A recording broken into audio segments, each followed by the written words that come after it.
বিসমিল্লাহির রহমানির রহিম।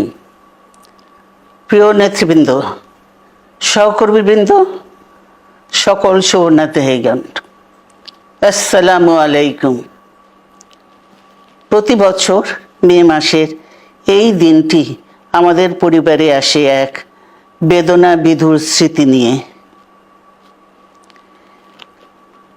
এই দিনে শুধু আমাদের পরিবার নয়, বরং সমগ্র দেশই হয়ে উঠে পড়েছিল বেদনার্ত ও অভিভাবকহীন।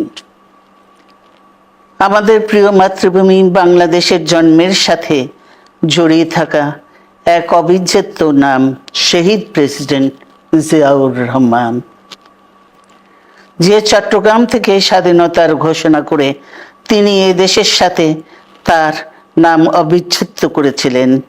সেই চট্টগ্রামেই এক সফল, সৎ, দূরদর্শী ও প্রকৃত দেশপ্রেমিক প্রেসিডেন্ট হিসেবে নিজের জীবন উৎসর্গ করেছেন।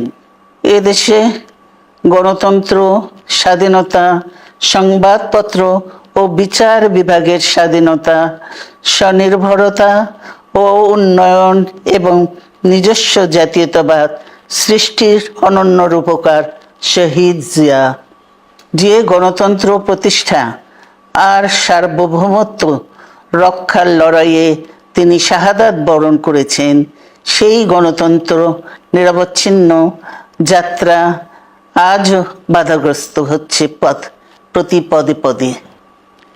খুব শীঘ্রই আমরা বাংলাদেশকে গণতন্ত্রে পুনঃপ্রতিষ্ঠিত দেখতে পাব।